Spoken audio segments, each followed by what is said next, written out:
मेरी चाची बहुत खूबसूरत और नौजवान थी। वह घर में अकेली रहती थी और मुझे अपने पास बुला लेती और अपनी तन्हाई मिटाती थी। मैं भी खुश होकर चाची के पास चला जाता और उसके साथ कुछ हसीन लम्हे बिताता। एक दिन चाची ने मुझे अपने घर बुलाया। मैं भी खुश होकर चाची के घर चला गया। मैं जैसे ही चाची के घर पहुंचा तो चाची वॉशरूम से नहाकर बाहर आ रही थी। जैसे ही मैंने चाची को देखा तो मेरे होश ही उड़ गए। चाची ने मुझे अपना वो दिखाकर, मेरी चाची बहुत ज्यादा खूबसूरत थी। वह लगती ही नहीं थी कि वह एक शादीशुदा औरत है। उस वक्त मैं अपने चाचा के घर रहने आया था क्योंकि मम्मी पापा दोनों बाहर विदेश जा रहे थे। पहले जब चाचू पापा को मुबारकबाद देने आए तो उन्होंने पापा से जाते हुए कहा कि राहुल को हमारे घर छोड़ जाए। पापा ने उन्हें काफी मना किया कि अब राहुल बड़ा हो गया है और अपना ख्याल रख सकता है, लेकिन वह नहीं माने। उन्होंने पापा को राजी कर लिया और मेरी ख्वाहिश पूरी हो गई। मेरे पास हमारे पुराने घर की चाबी थी जो खाली पड़ा हुआ था, जिसे मैं अपने मकसद के लिए भरपूर इस्तेमाल करता था। चाची मोनिका की शादी मेरे चाचा से 10 साल पहले हुई थी। मैं उस वक्त 10 साल का था, मगर उस वक्त चाची को देखकर मुझे बहुत अच्छा लगता था क्योंकि वह न सिर्फ खूबसूरत थी बल्कि धीमे लहजे वाली और भरपूर जिस्म की मालिक थी। चाचा और चाची की जोड़ी मिसाइल समझी जाती थी, पर अभी तक वह दोनों औलाद से दूर थे। वह दोनों ने अपनी किस्मत समझकर सब्र कर लिया था। चाची और चाचू में बहुत ज्यादा प्यार था और मेरा अंदाजा था कि चाचा चाची की हर ख्वाहिश पूरी करते होंगे। शादी के बाद चाची का बदन बहुत दिलकश हो गया था। खूबसूरत तो वह पहले ही थी, मगर अब शरीर का हर हिस्सा अपनी तरफ झुकता हुआ महसूस होता था। उस वक्त जब चाची घर की सफाई कर रही थी और मैं टीवी देख रहा था, तब चाची ने मुझसे पूछा, राहुल बेटा, आज कॉलेज नहीं जाना क्या? तो मैंने दिल ही दिल में चाची को बेटा बुलाने पर बुरा मानते हुए कहा, नहीं चाची, सेमेस्टर खत्म हो गया है ना, इसलिए 1.5 महीने की छुट्टियां हैं। चाची ने सर हिलाया और झुककर मेज पर कपड़ा मारने लगी, पर चाची का वो सब देखकर समझ नहीं आ रहा था कि क्या करूं और क्या ना करूं। मुझे चाची के घर आए हुए 2 दिन गुजर चुके थे। रात को खाने की मेज पर चाचू ने चाची से कहा कि मुझे 20 दिन के लिए लाहौर जाना है। अगर मुझे ज्यादा दिनों के लिए बाहर जाना होता तो वह चाची को भी साथ ले जाते, मगर इस दफा मैं चाची के घर पर था तो उन्होंने अकेले जाना ही मुनासिब समझा। मैंने चाची का रूटीन और उनकी आदतों का अच्छी तरह से अभ्यास किया था। मैंने देखा कि वह चाय का इस्तेमाल ज्यादा करती है और वह चाय में दूध बहुत डालती है और मुझे डब्बे का दूध पीने की आदत थी। अगले दिन हम दोस्त आपस में मिलकर एक दूसरे के साथ मजाक कर रहे थे और मैं जो कुछ बकवास कर रहा था वह बहुत गलत था।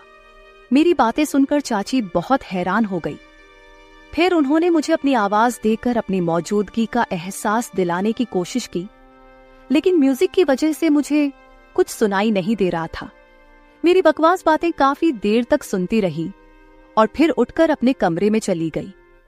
थोड़ी देर बाद मैं चाची के पास गया और कहा, मुझे चाय पीनी है चाची। चाची ने मुस्कुराकर कहा, क्यों नहीं मेरे बच्चे, बस 2 मिनट में फ्रेश होकर आती हूँ, फिर बना देती हूँ। वह उठकर बाथरूम की तरफ चली गई। मैं गैलरी में आकर बैठ गया और सामने लॉन और फूलों को देखने लगा। एक फूल मुझे पसंद आ गया। मैंने उसे करीब जाकर देखा और फिर उसे तोड़ लिया। चाची मुझे आवाज दे रही थी। मैंने जवाब दिया, मैं बाहर हूं। तो वह हाथ में ट्रे लेकर बाहर आई जिसमें 2 कप चाय थी। उन्होंने 1 कप मुझे पकड़ाया और दूसरा खुद उठकर मेज पर रख दिया। मैंने वह फूल जो हाथ में पड़ा हुआ था चाची की तरफ बढ़ा दिया। चाची ने मुस्कुराकर फूल मेरे हाथ से ले लिया और कहा, शुक्रिया मेरे बच्चे। मेरे सारे अरमानों पर पानी पड़ गया था। मैंने चाची की तरफ देखा और कहा, चाची बोर नहीं होती आप सारा दिन घर में रह रहकर? मैं तो बोर हो गया हूँ, हम कहीं बाहर घूमने चलते हैं। चाची ने कहा, नहीं समीर, मैं तो तुम्हारे चाचा के साथ हर जगह जाती हूँ, लेकिन मैं उनके बगैर कहीं नहीं जाती। मैं खामोश होकर चाय पीने लगा। रात के खाने के बाद मैंने एक मूवी लगाई और बैठकर देखने लगा। चाची भी मेरे पास आकर बैठ गई और मूवी देखने लगी। चाची ने जब देखा कि यह वही बकवास हो रही है जो मैं दोपहर को गेम खेलते वक्त कर रहा था, तो उन्होंने कहा, अच्छा, तो ये सारी बकवास बातें तुमने यहाँ से सीखी है। वह बोली, बेटा ये तो बहुत गलत बात है, तुम बहुत ही गलत भाषा इस्तेमाल करते हो। शर्म से मेरे पसीने छूट गए। चाची ने फिर से कहा कि मैं तुम्हारे पापा से बात करूंगी कि तुम पर नजर रखें, तुम हाथ से निकलते जा रहे हो। मैंने नजर उठाकर देखा और चाची से कहा, गलती हो गई चाची, मुझे माफ कर दे। पर क्या करूं, सभी लड़के इसी तरह की मूवी देखते हैं, मुझे भी उन्हें जवाब देना होता है, तो इस तरह की बातें मुंह से निकलती हैं। मेरी बात सुनकर चाची हंसने लगी और बोली कि डरो मत, मैं किसी से कुछ नहीं कहूंगी, मुझे पता है कि तुम लड़के किस तरह की बातें करते हो। अच्छा ठीक है, और कोई मूवी लगाओ, ये क्या लगाया हुआ है? तब जाकर मेरी सांस में सांस आई और मैंने चाची से पूछा कि चाची मैं कौन सी मूवी लगाऊं? उन्होंने कहा कि कोई इंडियन मूवी लगाओ। मैंने कोई इंडियन मूवी लगा दी। चाची मूवी देख रही थी और मैं चोरी चोरी चाची को देख रहा था। चाची ने अपनी एक टांग उठाकर दूसरी टांग पर रखी और सोफे की टेक और बाजू से लगकर आराम से बैठ गई। फिर मैंने भी अपनी एक टांग उठाकर अपनी दूसरी टांग पर रखी। मुझे लगा कि चाची ने मेरी इस हरकत को नोट किया है और उनके चेहरे पर हल्की सी मुस्कुराहट आ गई। मैं भी चाची की तरह दूसरे कोने पर बैठा हुआ था। फिर चाची ने मुस्कुराते हुए अपनी पोजीशन सही की और मैंने भी उनको देखा और सही होकर बैठने में ही बेहतर समझा। चाची हंसने लगी और बोली, राहुल तुम मेरी नकल उतार रहे हो। मैंने उनकी तरफ देखकर सर हिलाया तो उन्होंने थोड़ा सा गुस्सा करते हुए कहा, तुम मुझे क्यों तंग कर रहे हो? मैंने मुस्कुराकर कहा, आपको तंग करना मुझे अच्छा लगता है। वो बोली, क्यों?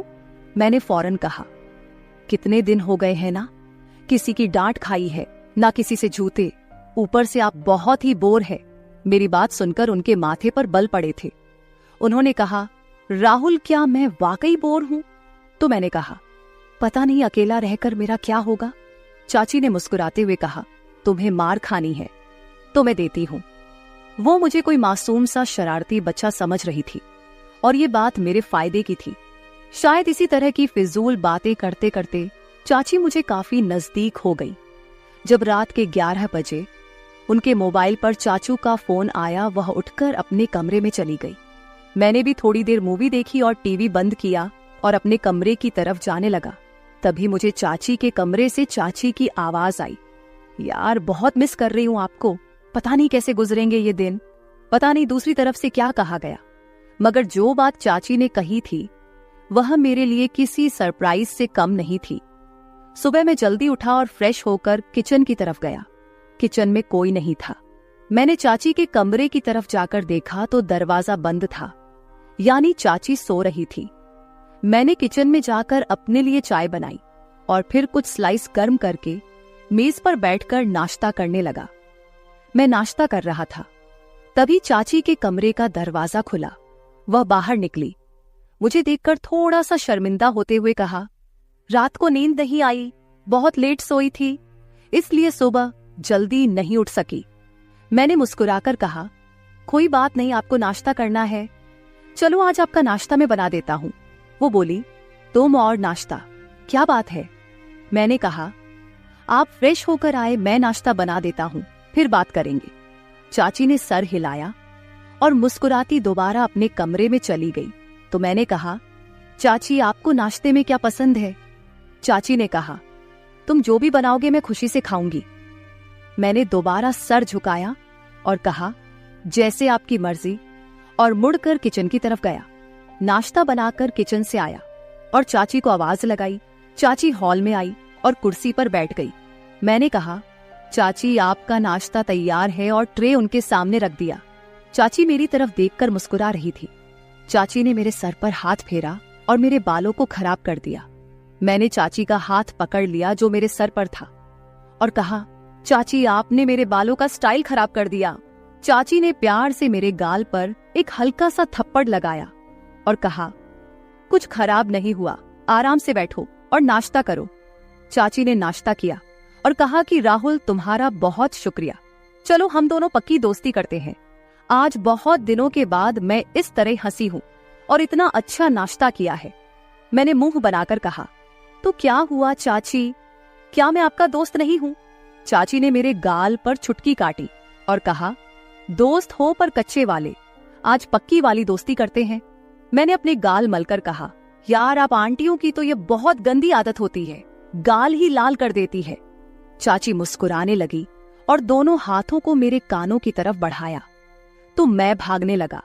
चाची हंसते हुए मेरे पीछे भागने लगी और कहा, रुक, तुम्हें मार लगाती हूं। मैं रुक गया और अपनी कमर पर हाथ रखकर सांस लेते हुए चाची के पास गया।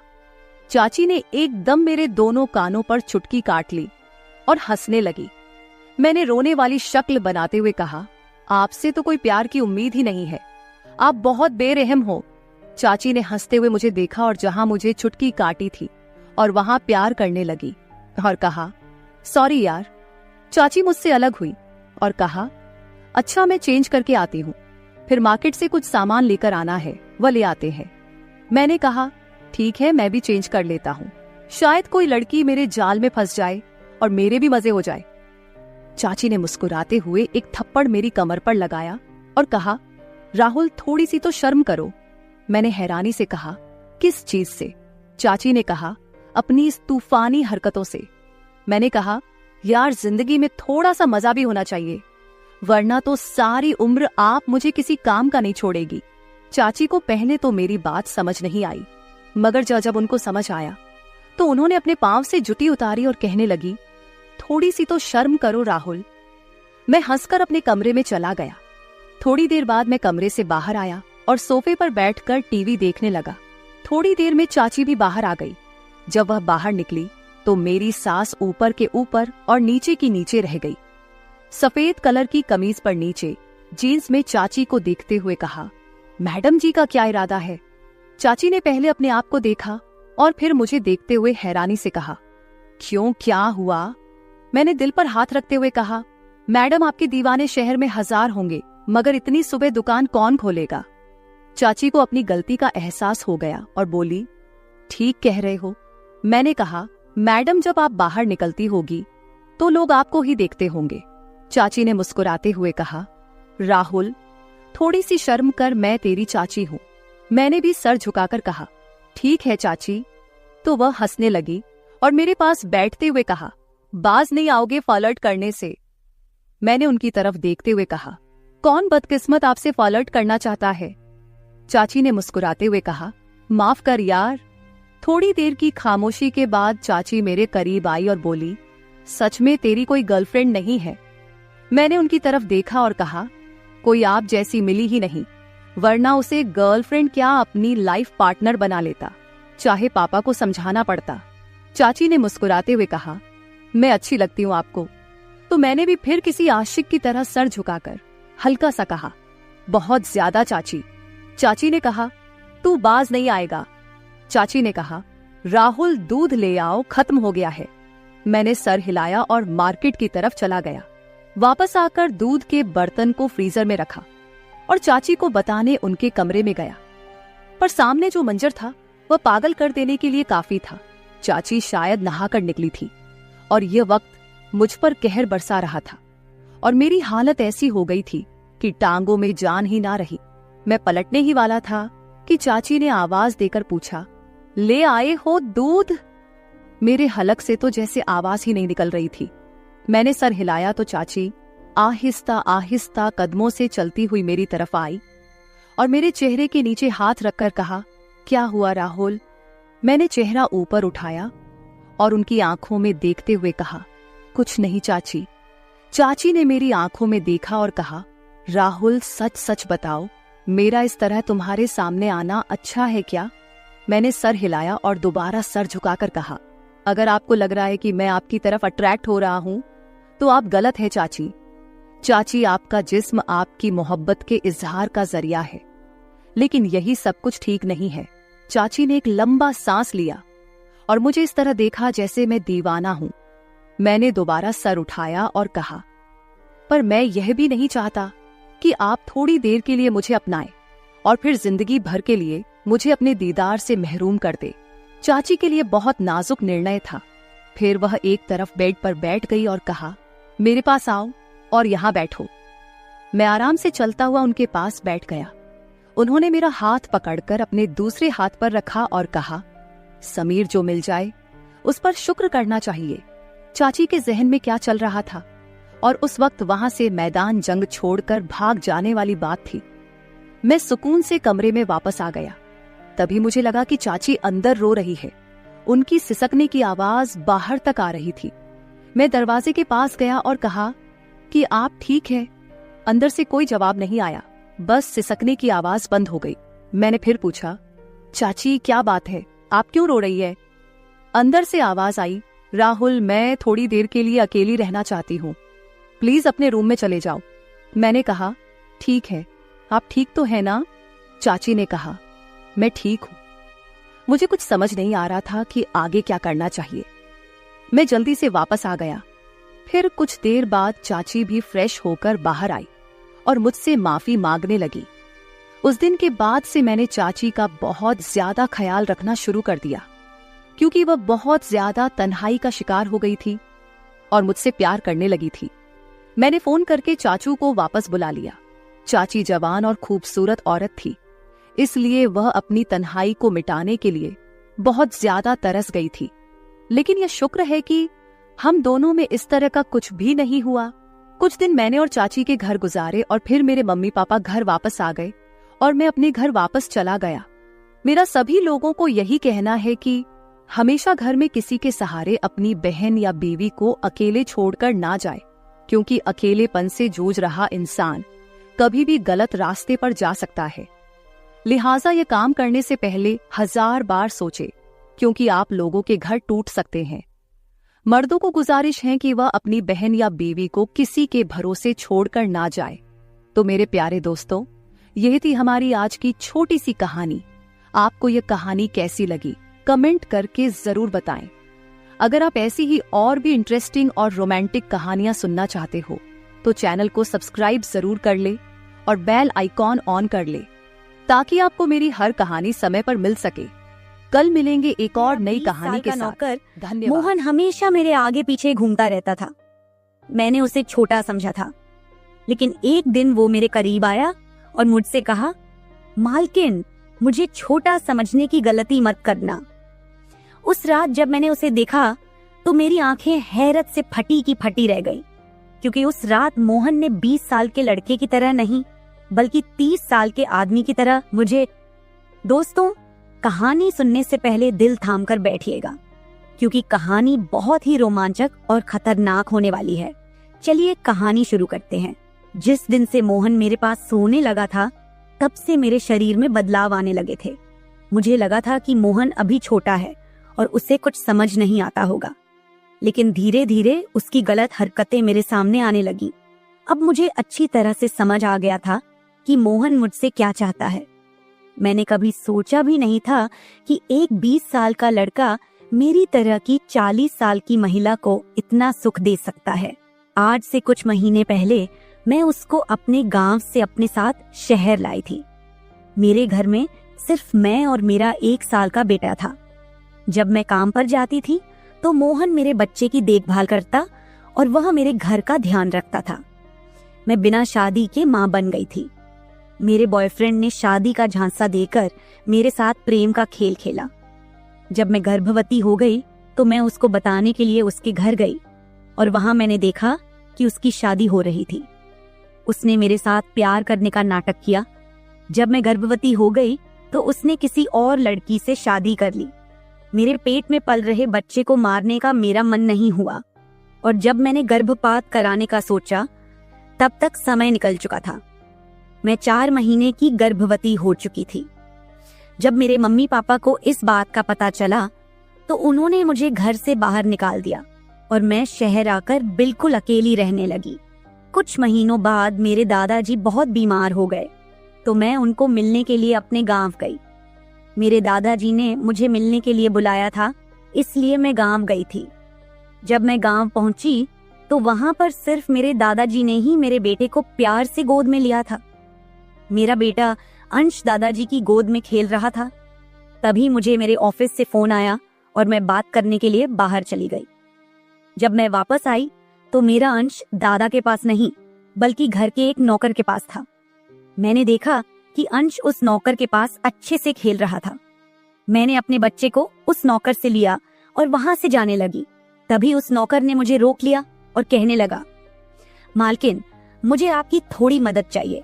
मुझे पैसे की नहीं बल्कि काम की जरूरत है। उसने अपना परिचय दिया और कहा, मैं मोहन हूँ। मैं इस घर में साफ सफाई का काम करता था, लेकिन अब बड़े साहब मुझे काम से निकालने की बात कर रहे हैं। अगर आपके पास कोई काम हो तो बताइए। मुझे काम की बहुत जरूरत है। मेरे माता पिता भी गरीब हैं, मुझे काम की बहुत जरूरत है। तब मैंने कहा, मेरे बच्चे की देखभाल का काम है, लेकिन इसके लिए तुम्हें मेरे साथ शहर चलना होगा। इस काम के बदले मैं तुम्हें 10,000 रुपये महीना दूंगी। मोहन मेरे साथ शहर आने के लिए तैयार हो गया। मेरा बेटा अंश उसके साथ बहुत प्यार से रहता था। ये देखकर मैंने मोहन को अपने घर लाने का फैसला किया। अब मोहन मेरे घर में ही रहने लगा। मोहन पूरा दिन मेरे बच्चे का ख्याल रखता और घर के कामों में मेरी मदद करता। मोहन ने कुछ ही दिनों के अंदर मेरा दिल जीत लिया था। उसकी देखभाल से मेरे बेटे की सेहत भी सुधर गई थी। जो अंश मुझे रात दिन परेशान करता था, अब वह मोहन के हाथों से अच्छे से खाना खाता था। मैंने मोहन को एक अलग कमरा दिया हुआ था। एक दिन रात में अंश बहुत रोने लगा। किसी भी तरह से वह शांत नहीं हो रहा था। बच्चे के रोने की आवाज सुनकर मोहन मेरे कमरे में आया और उसने अंश को मुझसे ले लिया। मोहन के पास जाते ही अंश शांत हो गया था। रात बहुत हो चुकी थी। अंश मोहन को छोड़ नहीं रहा था, तो मैंने मोहन को अपने कमरे में ही सोने के लिए कह दिया। सुबह जब मैं उठी तो अंश मोहन से लिपट कर सो रहा था। उस रात के बाद से मोहन अंश के लिए मेरे कमरे में ही सोने लगा। मोहन के आने के बाद सब कुछ अच्छे से चल रहा था। मोहन के काम से खुश होकर छुट्टी के दिन मैं उसे मार्केट लेकर गई। वहां मैंने उसके लिए अच्छे अच्छे कपड़े खरीदे और सैलून में जाकर उसकी नई हेयर स्टाइल बनवाई। मोहन देखने में अच्छा था, लेकिन वह एकदम साधारण तरीके से रहता था। उस दिन मैंने उसका पूरा लुक ही बदल दिया था। उसे नए अंदाज में देखकर मैं भी उस पर विश्वास नहीं कर पा रही थी। कल तक जो एक साधारण सा नौकर था, वह इतना हैंडसम और स्मार्ट दिख सकता है, इसकी मैंने कल्पना भी नहीं की थी। मॉल से हम घर आए तो अंश आते ही सो गया था। मैंने उसे कमरे में बिस्तर पर सुला दिया और पानी पीने के लिए बाहर जाने लगी। तभी मोहन मेरे लिए पानी लेकर आया। जब मैं पानी पी रही थी तो मोहन मुझे अजीब सी नजरों से देख रहा था। आज मुझे मोहन के इरादे कुछ ठीक नहीं लग रहे थे। जब मैंने पानी पीकर गिलास रखा तो उसने मुझे गले लगा लिया। कई सालों बाद किसी पुरुष ने मुझे गले लगाया था। मैंने उसे खुद से दूर किया। तब मोहन ने कहा, मालकिन, आपकी वजह से आज पहली बार मैंने खुद से प्यार करना सीखा है। जिंदगी बहुत खूबसूरत है, बस इसे जीना आना चाहिए। आज आपने मेरा कायाकल्प करवाकर मुझ पर बहुत बड़ा उपकार किया है। मैं सच में बहुत अच्छा दिख रहा हूँ। मोहन के चेहरे पर खुशी देखकर मैं भी खुश थी। वह 20 साल का था, लेकिन गांव का लड़का होने के कारण उसका शरीर और कद काठी अच्छी थी। वह घर में भी रोजाना कसरत करता था। उसकी लंबाई भी ठीक ठाक थी। मैंने उससे उसकी पढ़ाई के बारे में पूछा था, तो उसने कहा कि मेरे घर के हालात ठीक ना होने के कारण वह ज्यादा पढ़ाई नहीं कर सका। हर सुबह ऑफिस जाने से पहले मैं अपने बच्चे को दुलार कर ऑफिस के लिए निकलती थी। आज जब मैं ऑफिस के लिए निकलने से पहले अंश को चूमने गई, तब वह मोहन की गोद में था। अचानक अंश ने अपनी गर्दन घुमाई और मेरे होंठ मोहन के गाल पर जा लगे। मुझे बहुत शर्मिंदगी महसूस हुई। मैंने उससे माफी मांगी और ऑफिस के लिए निकल गई।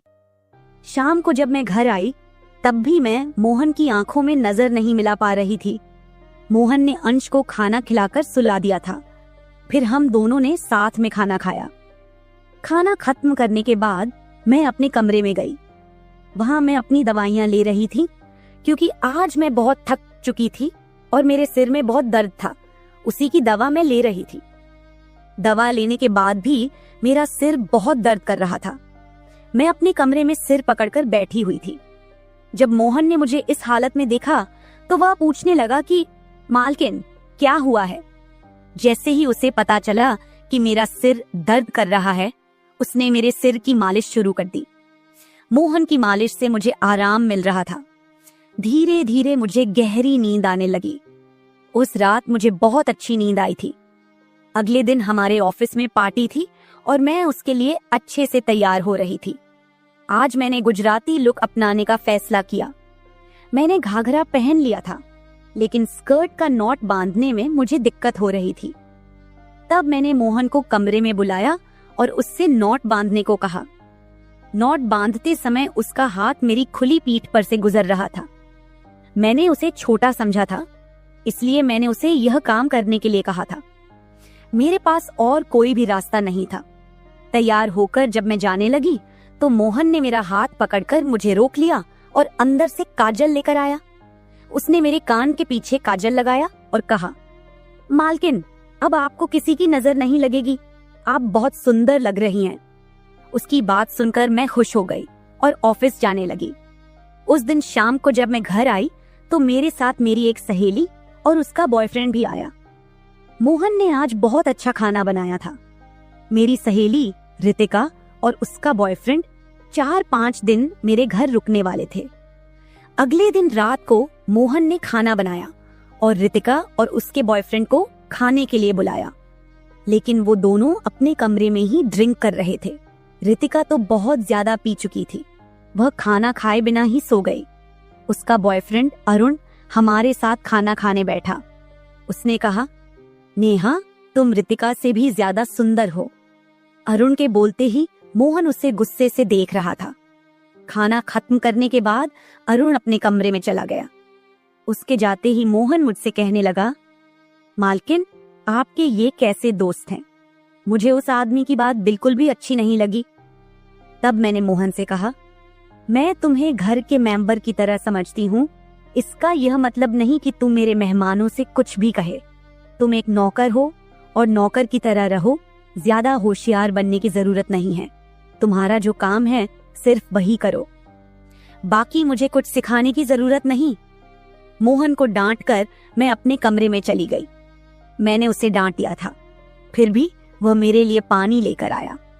तब मैं पानी पीकर सो गई। आज मोहन मेरे कमरे में सोने नहीं आया था, ऐसा मुझे लगा। लेकिन सुबह जब मेरी आंख खुली तो मैंने उसे अपने बगल में पाया। जब मैं बिस्तर से उठकर बाथरूम जाने लगी तो रितिका मेरे कमरे में आ गई। वह बहुत गुस्से में लग रही थी। उसने मोहन की तरफ गुस्से से देखा और कहा, तुम्हारे इस देहाती नौकर ने मेरे बॉयफ्रेंड का हाथ तोड़ दिया है। मोहन बस सिर हिलाता रहा और बोला, मालकिन, मैंने कुछ भी नहीं किया। रात को अरुण साहब बहुत नशे में थे, तभी उनका संतुलन बिगड़ गया होगा और वे गिर गए होंगे। मोहन भला अरुण साहब पर हाथ क्यों उठाएगा? मेरे कहने पर मोहन ने उन दोनों से माफी मांगी। रितिका और अरुण तभी वहां से चले गए। मोहन मुझसे भी माफी मांगने लगा। मुझे पता था कि मोहन ने कुछ भी नहीं किया। आज मैं ऑफिस नहीं गई क्योंकि कई दिनों से मेरा शरीर थका थका महसूस कर रहा था। मैंने सोचा था कि आज पूरा दिन घर में ही रहकर आराम करूंगी। नाश्ता करने के बाद मैं फिर से 1 घंटे के लिए सो गई। अंश भी मेरे साथ सो गया था। उठने के बाद मुझे 1 कप चाय की जरूरत महसूस हुई। मैं मोहन को चाय बनाने के लिए पुकार रही थी, लेकिन उसकी तरफ से कोई जवाब नहीं आ रहा था। उसे ढूंढते ढूंढते मैं उसके कमरे में चली गई। जब मैं उसके कमरे में गई तो देखा कि मोहन अभी अभी नहाकर बाथरूम से बाहर आया था। उसने शर्ट नहीं पहनी थी। मैंने पहली बार उसे इस तरह देखा।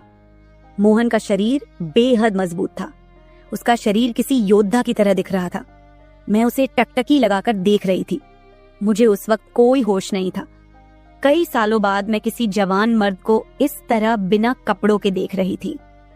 मैं उसे टकटकी लगाए देख रही थी, तभी मोहन ने मुझे आवाज दी।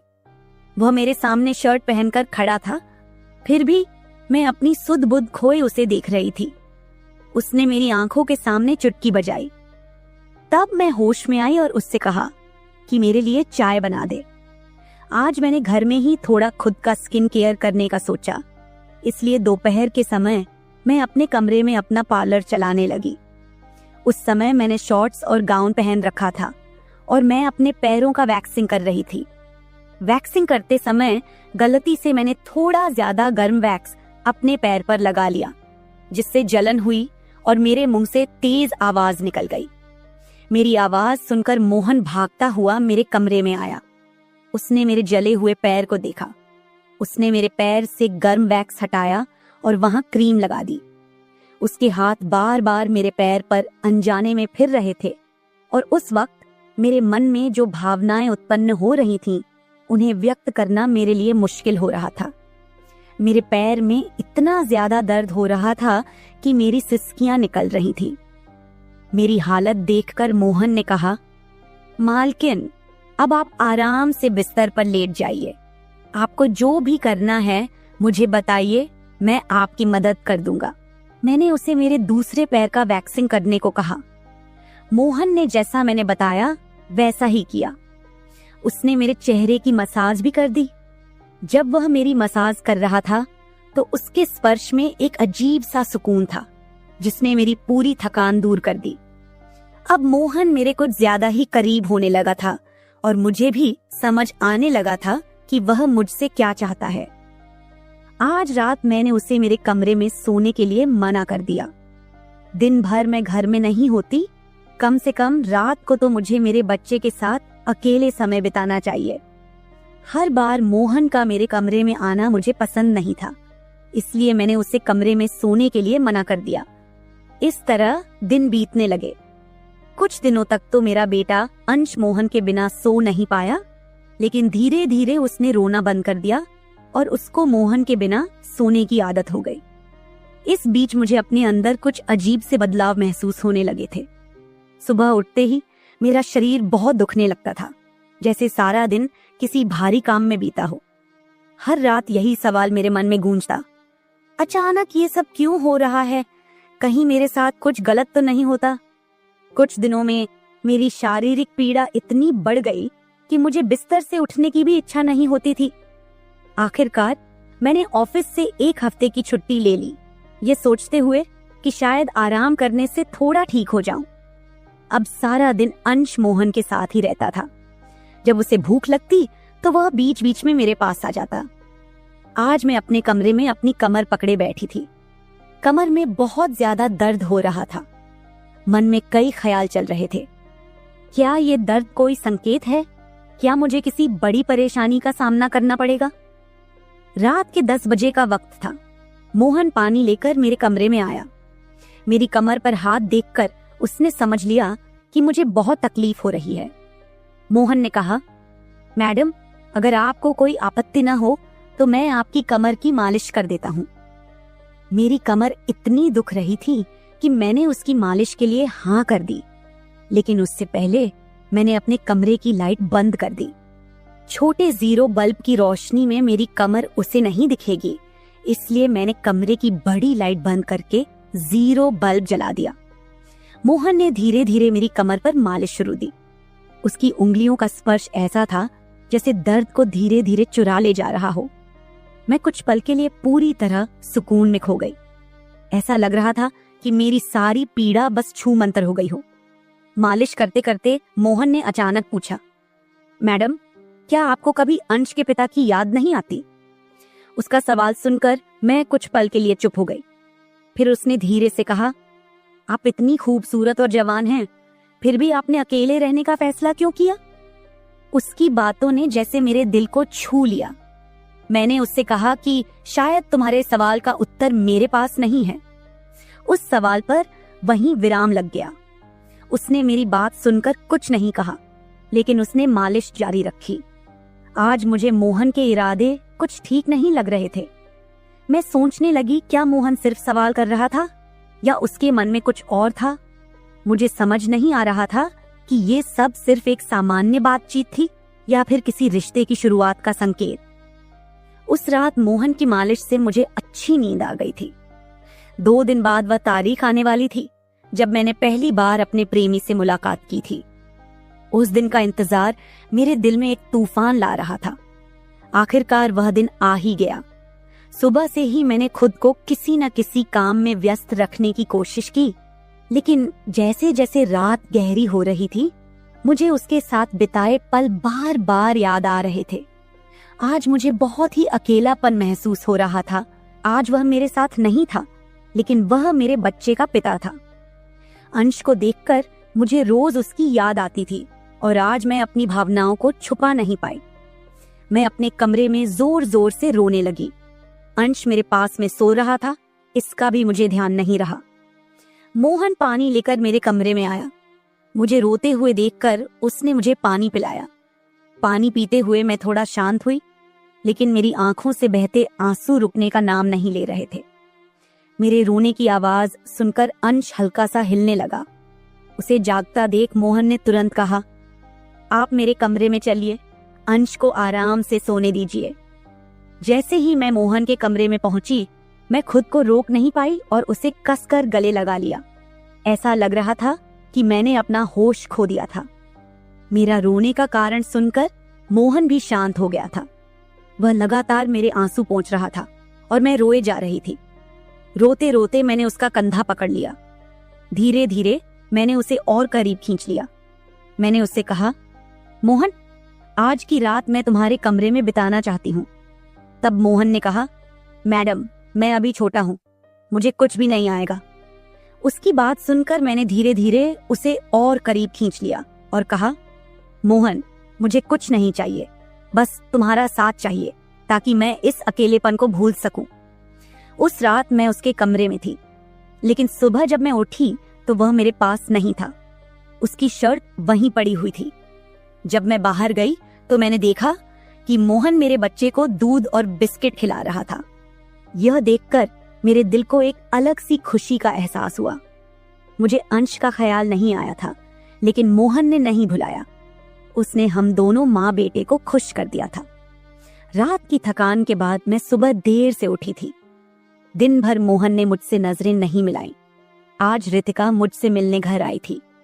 वह मोहन की तरफ देख भी नहीं रही थी। मोहन ने उसे पानी दिया और कमरे से बाहर चला गया।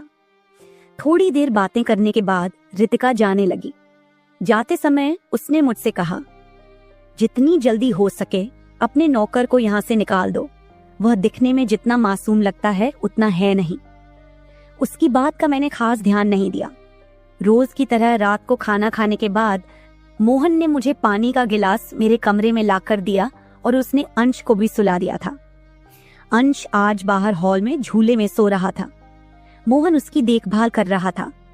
मैंने अपने कमरे की लाइट बंद कर दी और सो गई।